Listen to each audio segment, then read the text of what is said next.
Just wanted to let you know that we'll be doing a live show Saturday, April 15th in New York City discussing the Brothers Karamazov. Go to partiallyexaminedlife.com/live show for more information and to purchase tickets in advance.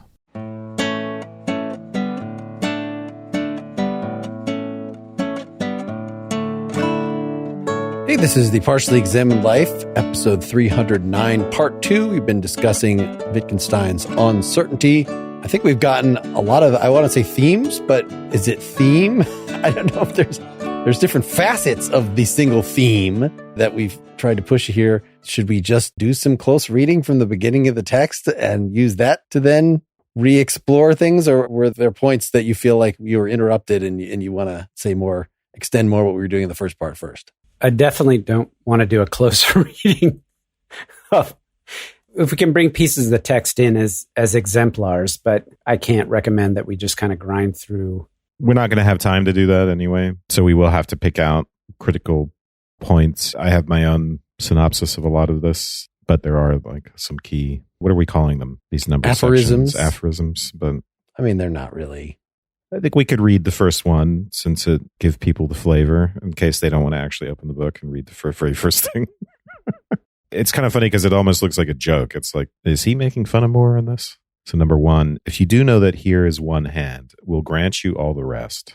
So he's beginning where Moore ends his proof of the external world. And does that do justice to what Moore was saying? You know, we kind of gave a pretty elaborate account of what we thought Moore was up to there, and having to do with what it meant for something to be met within space and therefore logically independent of any particular perception and therefore mind independent. Wittgenstein doesn't go into any of that. He's more interested in this idea that there's a checking procedure that involves this particular claim to knowledge about something that we're experiencing right in front of us. He's critical of Moore throughout this, has a number of sort of snide remarks, like it doesn't matter how much you insist that you know something. Unless you're ready, as you say, with the verification procedures, the settling procedures, then saying I know is just expressing a psychological state about yourself.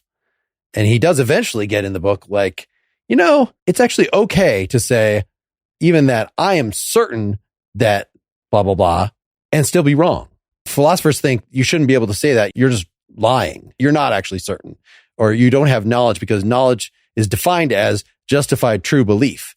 You can't know just by your own psychological sense of yourself and your state right then. You can't know whether you know something at all because you can know whether it's justified, or at least you could have a feeling, know that it's a belief, but you don't know whether it is true. He breaks down certainty into objective and subjective certainty in a way that looks, to me, quite different from Moore, because we read that paper as well, but where objective certainty involves being able to give grounds, right, to give a justification. And subjective certainty is just a feeling that we might have. And it might be the feeling that, oh, I could give grounds, I could give a justification if I needed to.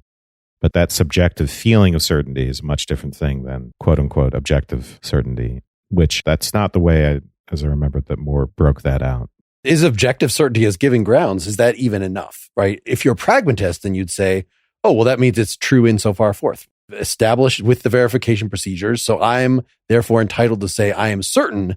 But the reason nobody likes the pragmatists is because that seems to go against what truth is something absolute.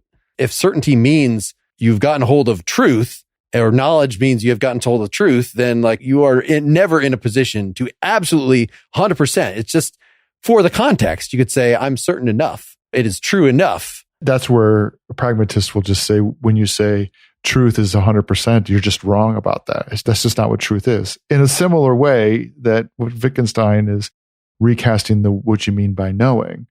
And the thing that Wittgenstein is keeping, I think, along with Moore, is linking knowing with doubting and reminding us that you can't just come at this from a skeptical point of view saying, well, do you really know? Do you really know? But attacking it from the standpoint of, what does your doubting mean? What kind of doubt is sensible or legitimate or correspondingly truthful doubt to go along with your knowing claim? And you can't just talk about the knowing piece. You can't doubt absolutely any more than you can know absolutely. And you have to, along the way, clarify the doubting piece too. So the second aphorism there, from it's seeming to me or to everyone to be so, it doesn't follow that it is so. So that's actually affirming the distinction between claims to knowledge and actual knowledge. What we can ask is whether it makes sense to doubt it. Later, I remember he says, it's not that the probability of the truth of something just goes up and up and up and up asymptotally. It's just that when you get to a certain point, it doesn't even make sense to doubt anymore at all. Like we just can't even conceive what it would be for me to not know that this actually is my hand here. If the doubt is directed at the rules of the game, then you've undermined your very means of doubting. Again, this looks like a variation on the Cartesian or a transcendental argument, right? So for Descartes, it's like, well, if I'm wrong about everything, I can't be wrong about the fact that there's someone being wrong. Therefore, I exist. In this case, if I engage in this activity of doubting, this sort of language game, there is a structure to that activity, and I can't simply undermine those important foundational structural features of the activity to the point where the concept of doubting no longer even makes sense. Mm-hmm. That's right. You know, at certain points in here, he'll say, when you say something is a physical object, in a way, you're doing something closer to semantics and saying, here's what the word physical object means. In everyday discourse, it doesn't function so much as a philosophical claim about whether physical objects exist, so much as this is what a physical object is.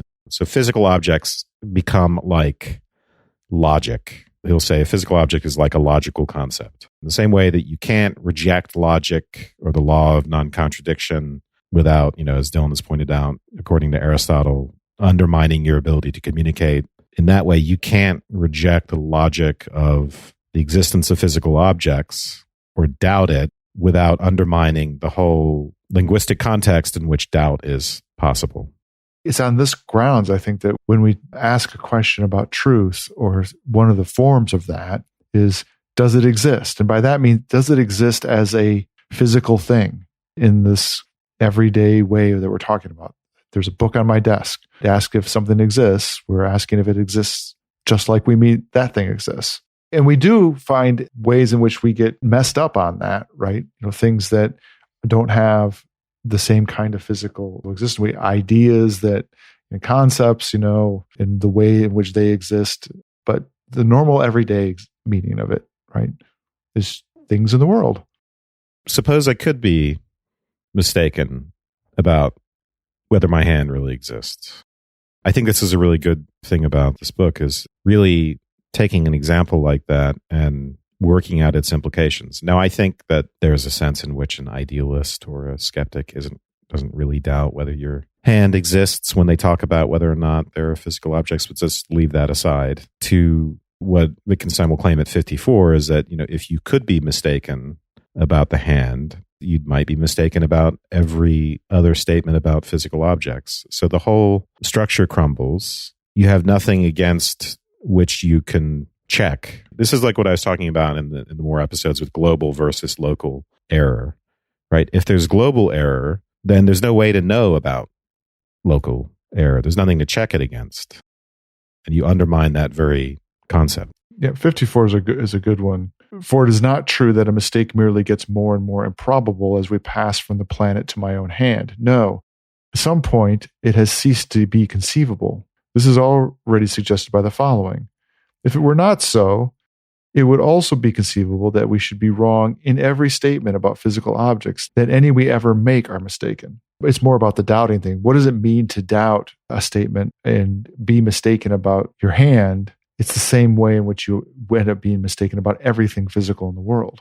I was looking to the run-up to that to see if we can actually detect. So in 43, he's talking about math. Number 43, what sort of proposition is this?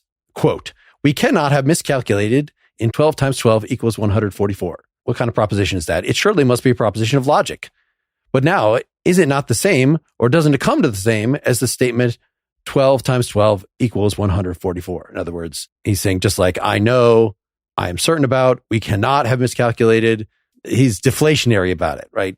Let's just say the sentence itself. 12 times 12 equals 144. To clarify, he says in 44, if you demand a rule from which it follows that there can't have been a miscalculation here, the answer is that we did not learn this through a rule, but by learning to calculate. We got to know the nature of calculating by learning to calculate. Yeah, this is one of those many places in which we figure out that our ultimate grounds for believing involve the actual rules of the game and practice. The doing of the following. But not even, but lower down than the rules, right? Yeah, the practice. The use of the rules of the game, and we become convinced by and trust in it by seeing it work out. In part, we got to know the nature of calculating by learning to calculate. I think he refers to pragmatism once in this text, right? This looks like pragmatism, but the whole thing does look a lot. There's a lot of overlap with pragmatism because part of what you want to do as a pragmatist, you want to think about, maybe I'll get in trouble saying this, but some of it is about the psychology of when we are satisfied with an explanation, right? And even pleasure and pain are implicated, right? Why does contradiction bother us? What if we were just the type of creatures that a contradiction between two statements didn't bother? What if it weren't a pleasure to know things? What if we weren't curious? What if we weren't bothered by not knowing how something worked? All that stuff. And then what is the feeling that we get when we feel like something has worked out or been explained? And all of that psychology is implicated in how it is we go about investigating and knowing. And why am I talking about all that? Because practice ultimately has a lot to do with that. We can analyze it after the fact. Fittingness is a feeling. I like that. That's good. And it's a feeling that is part of the psychology that you're talking about it. When we get that satisfaction that, it fits and it's right, I think you're right, Wes. It's a psychological experience that tells us, it snapped into place. It works. However, I feel like both of you are talking about this as a bit of psychology, are doing exactly the thing that he, in the passages you just read, said you don't need to do. That if you add, I know, or it is certain that, or it is the psychology of humans that, you're not actually adding anything. Just say the thing. This is the whole point of Frege's anti-psychologistic turn that Moore and This Russell is why I said I'm going to get Wittgenstein into trouble. But I don't think that's what I'm doing. But I don't know. We should argue about it. But we can come back to that. The next couple passages, we're trying to get back to 54 here, but 46, 47, 48 are about how we learn to calculate and is there an explicit rule?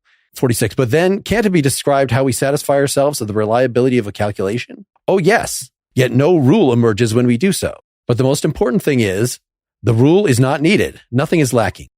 We do calculate according to a rule, and that is enough. 47, this is how one calculates. Calculating is this. I'm assuming there's some pointing with those italics. What we learn at school, for example. Forget this transcendent certainty, which is connected with your concept of spirit. Whatever the hell. He's talking about Hegel there for sure, right? Sure. 48. However, out of a host of calculations, certain ones might be designated as reliable once and for all, others as not fixed. And now, is this a logical distinction? What's logical is what's fixed. So once we start getting a distinction between what's fixed and less fixed, right? Logical truths are unalterable and certain other... He's asking the meta question, though, which he does this throughout, is it a bit of logic to say some things are fixed and some things are not fixed? If you say the fixed things themselves are logical. Right. Well, maybe this is a problem with the use of logic in this kind of ridiculously broad way to talk about just, if it's a matter of everything has to be either empirical or logical, then yes, something that's sort of within the game.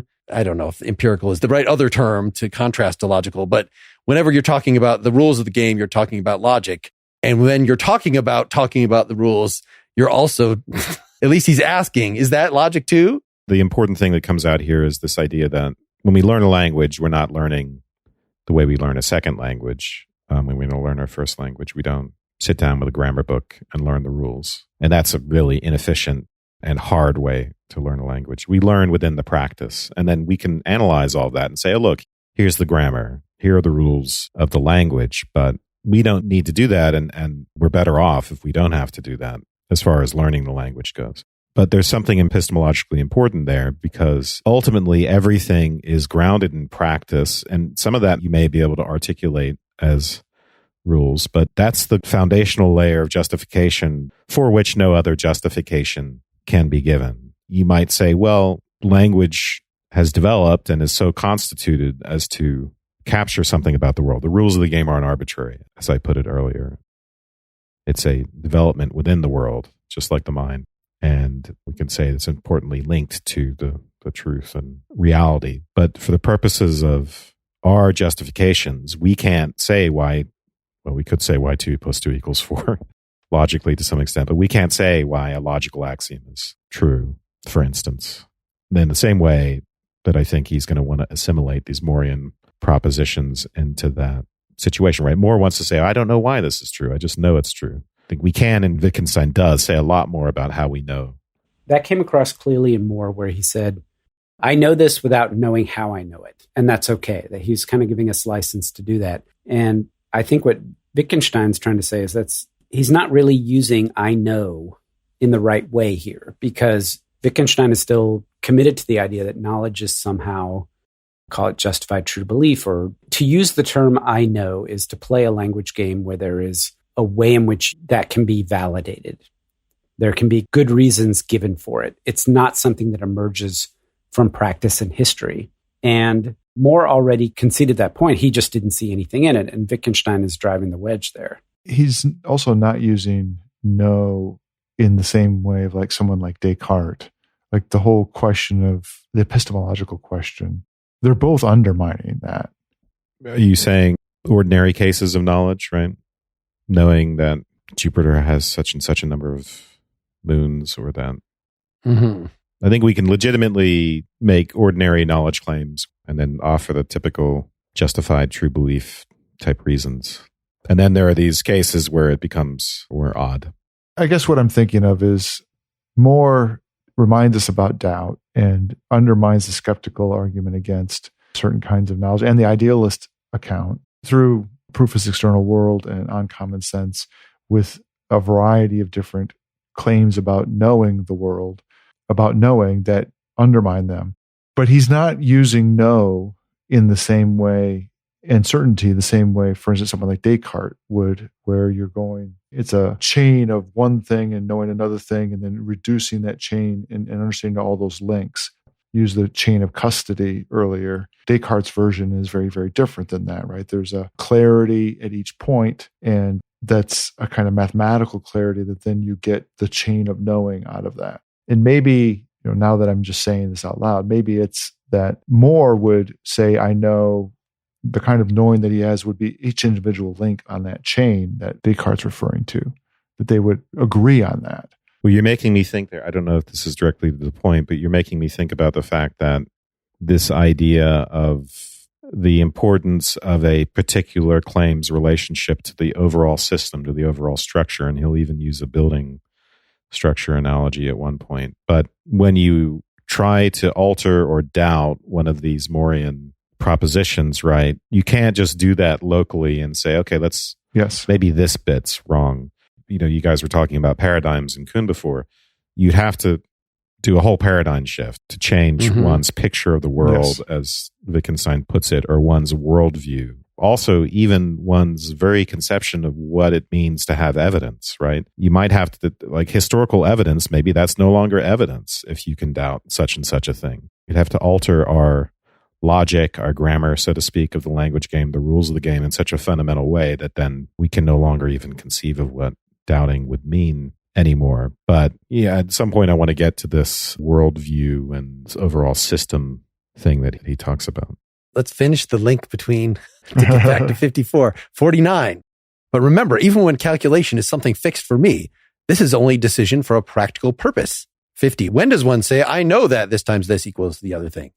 When one has checked the calculation. What sort of proposition is, what could a mistake here be like? So this is another one of those meta questions.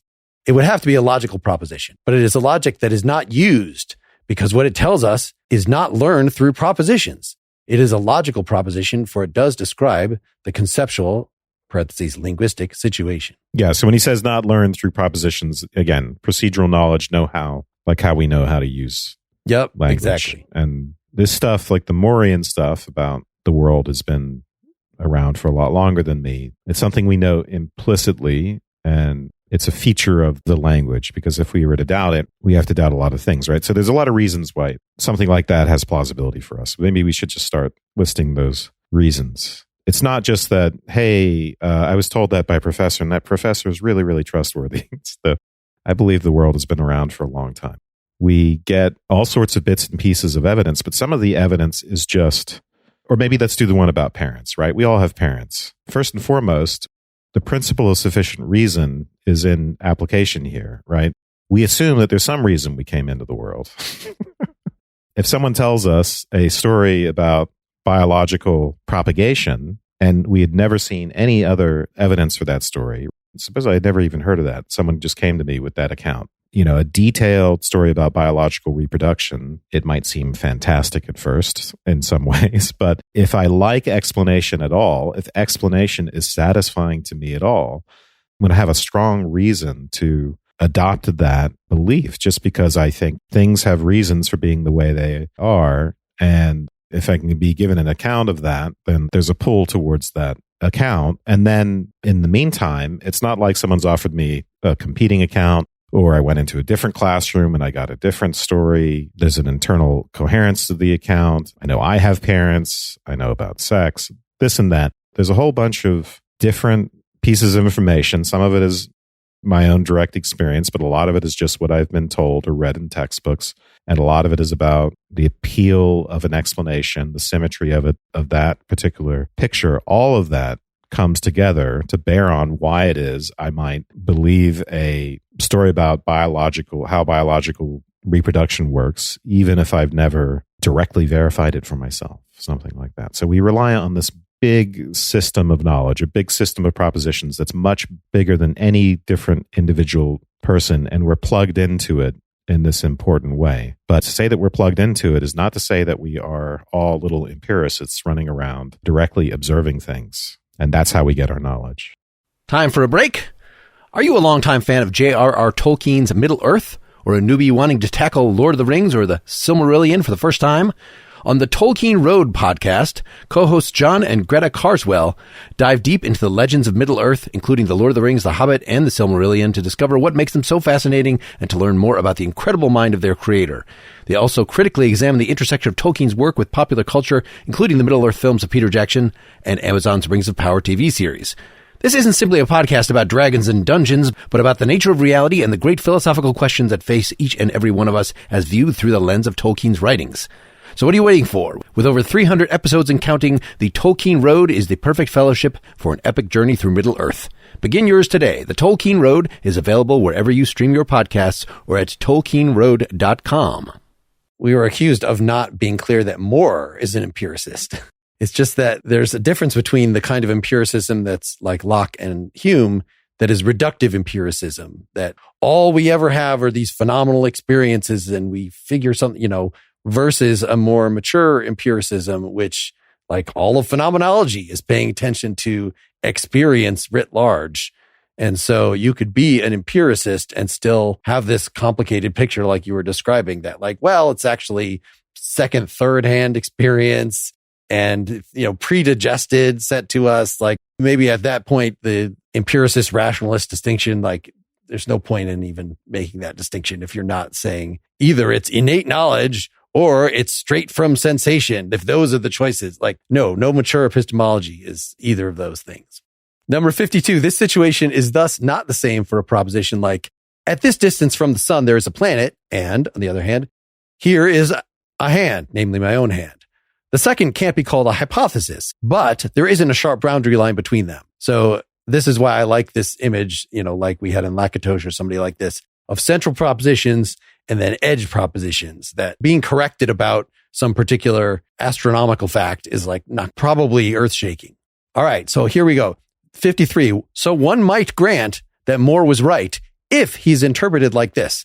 A proposition saying that here is a physical object may have the same logical status as one saying that here is a red patch.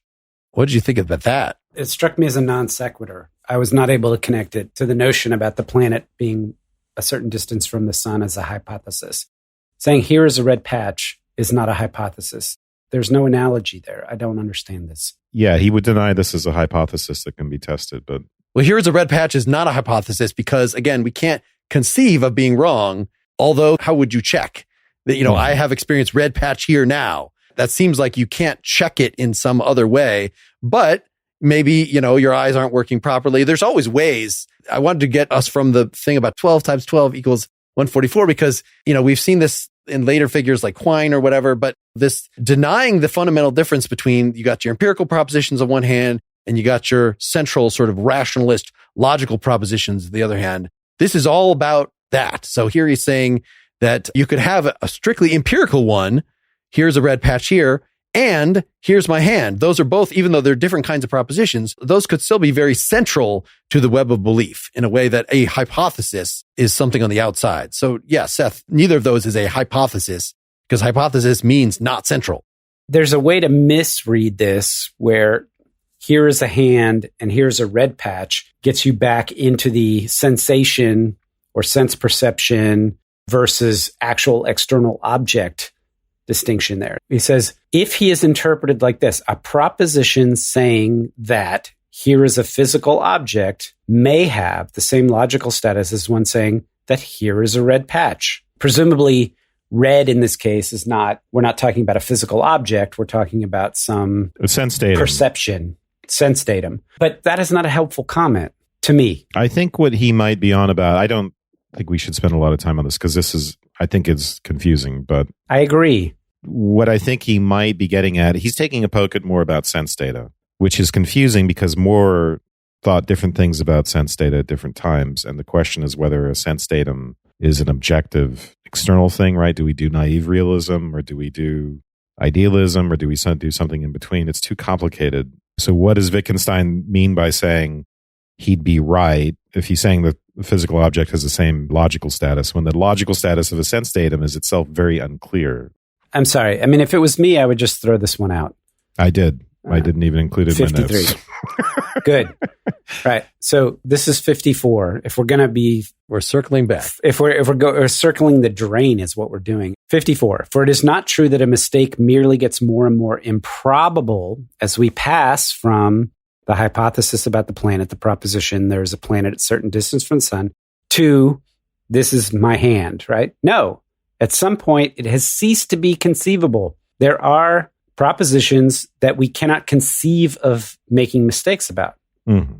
This is already suggested by the following. If it were not so, it would also be conceivable that we should be wrong in every statement about physical objects, that any we ever make are mistaken. He says, so is the hypothesis possible that all the things around us don't exist? Would that not be like the hypothesis of having miscalculated all our calculations? He's essentially saying this is more of what the Rutledge guy was talking about being more of a direct attack on skepticism. It's like, could you even, given, I don't even want to say your experience because I don't want to use those terms, given life, given you, is it even conceivable that you could possibly be mistaken about everything that there is?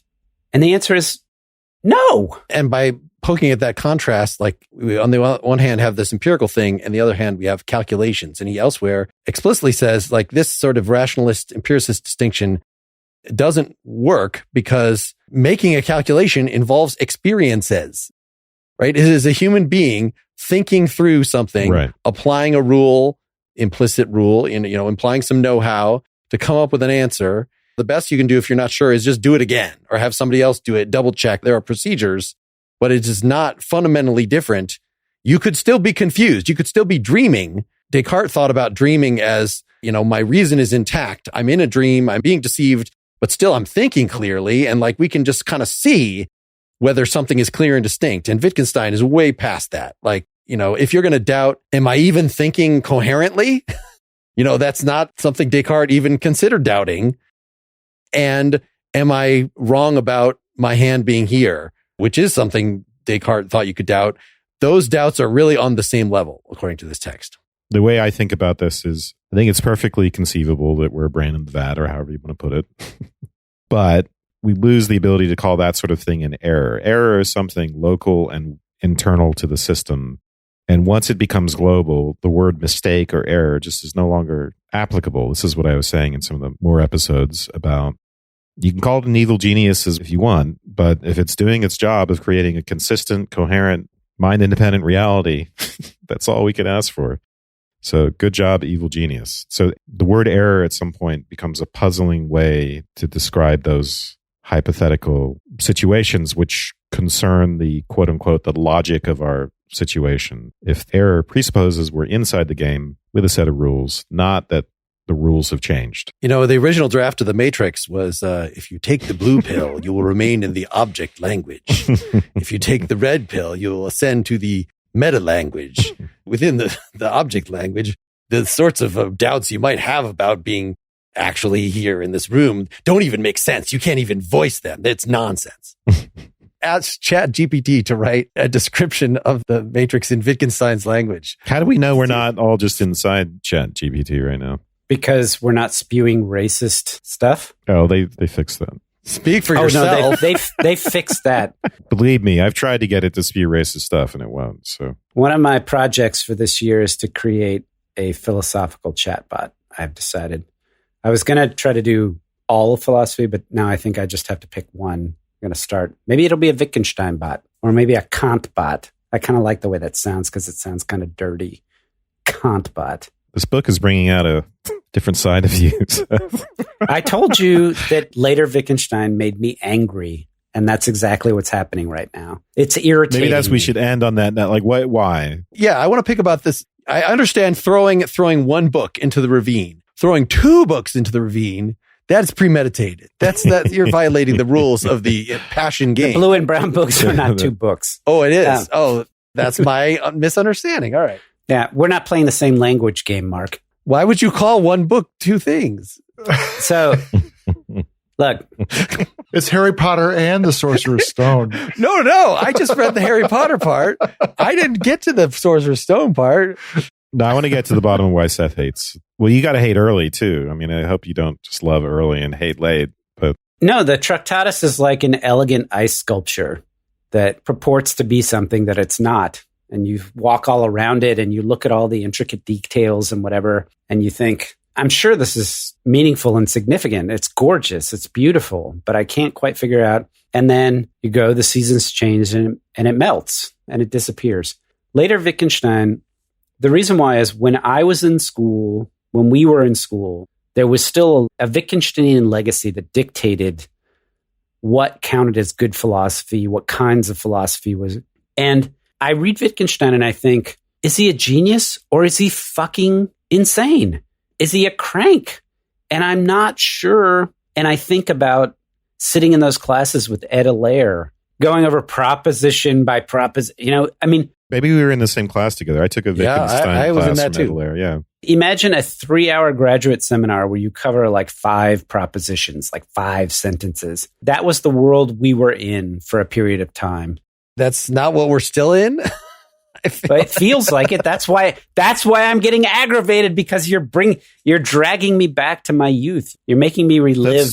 Allaire is Tractatus Wittgenstein. Allaire did later Wittgenstein too. Yeah, it was the same class. But anyway, the point is, why are we taking him seriously? Is he really that profound? Is it really that, or are we just chasing our tails, especially in this work? Well, and Allaire himself criticized Wittgenstein's style in the Tractatus. He compared it to what some monks or something did of like, to prove your discipline, you have to tie a string to the tail of a turtle and then tie that to your nose, or I don't remember the exact what was affixed to what, but that we have to just follow this guy around as he just very slowly looks at this thing and looks at this thing. And what the hell are we doing here? So this was Allaire talking about his own class. Yeah. And to be fair, the only thing he ever published was the Tractatus, right? Everything else was notes that he was writing that somebody published on his behalf or posthumously. So there's just something about Wittgenstein as a figure that's very polarizing for me and aggravates me because I am of a certain age and a certain generation. And also, how do you get taken that seriously? How do you do it? Yeah, I frequently have a similar feeling because I get the sense that Wittgenstein doesn't know a lot about philosophy. He doesn't know a lot about the history of philosophy. He knows what he knows from his friends Moore and Russell. Otherwise, he was an engineer, right? I think. And he is making a lot of, in this book, I think the observations are very important. So either he's a genius. Who else is making these sorts of observations at this point. I think this little stint and more Wittgenstein that we just did is actually quite important, and the philosophical investigations were important. Maybe the frustration is he relies entirely on his genius, and it's so disconnected from, like a lot of analytic philosophy has been, from the history of philosophy that preceded it. That's the way I would articulate my frustration, other than this being someone's diary and it being very repetitive. Don't you think, Seth, this idea about Morean propositions almost being logical and untouchable at the foundation, isn't that profound? Or possibly? Like I said, I think there's 4 or 5 really interesting insights in uncertainty, ways of thinking about. Let me say, I enjoyed the episodes on Moore. I enjoyed trying to get into what Moore was trying to do. And even though he's not the greatest writer and there were some painful parts in it, I felt like it was an interesting strategy, an attempt to counter the skeptical claim that that I don't buy into at all anyway, right? Because I'm ultimately Heideggerian. The fact that it exercised Wittgenstein and he comes to this thing, but as you said, in complete ignorance of anything else that's going on or has ever gone on in philosophy, like, oh, it's a worldview, it's a web of beliefs, it's a structure of knowledge and language and, grammar. And to not take into account all the other people who've thought seriously about this. Let's take Dewey, for example. Something as simple as that, like read a freaking book. I picture this world. It doesn't matter. I don't like the sanctification of historical individuals. And I feel like he's Saint Wittgenstein for a variety of people. And when I read him, I want to see the profundity, and then I just get aggravated. And I apologize for derailing the end of the conversation here, but that's just... It's like watching a 5-year-old brilliantly play some piano concerto that's impossible even for most adults. But he's still 5. That's the way I would describe it. It's annoyingly precocious. I don't know. There's an innocence, but also, on my view, it's highly precocious, and it's interesting for that. They're important insights. If we're going to have another Wittgenstein episode, someone had, for instance, had recommend his remarks on Fraser's The Golden Bough. A lot of people read mysticism into Wittgenstein, right? Whatever you can't talk about, you should remain silent.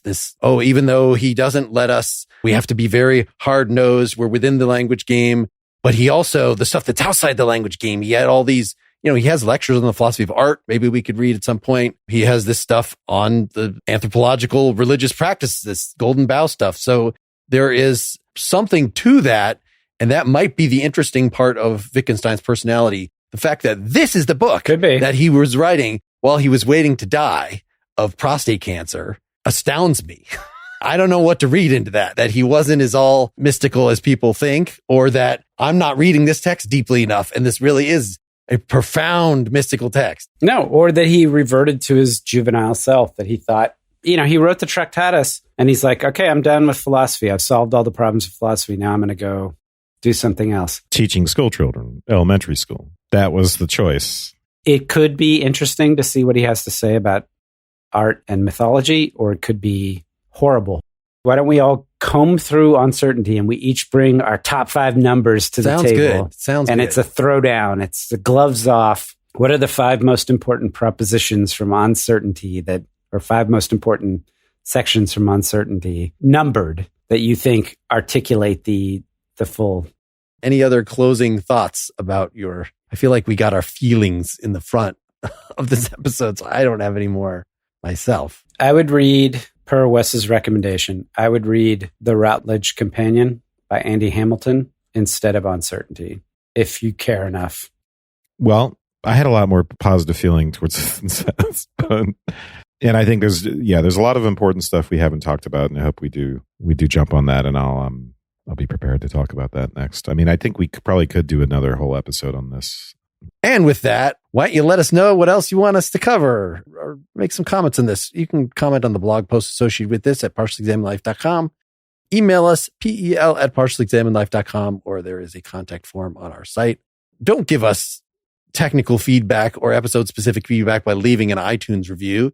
That is obnoxious, especially if you didn't like it. However, if you've not yet left an iTunes review, an Apple Podcast review for us, half the people that post reviews now are people that are bitching about something else. So we need people that actually like the show to keep our numbers from steadily going very slightly down. 1 star because I couldn't figure out how to download an episode. Thanks. Exactly. So yes, we would appreciate if you would go and give us the support. In fact, there's a rate this podcast widget on the in the margin of partiallyexaminedlife.com. So if you don't even know how to rate something, this can walk you through that. Thanks, guys. Thanks, listeners. Good night, everybody. Good night. Good night. Good night.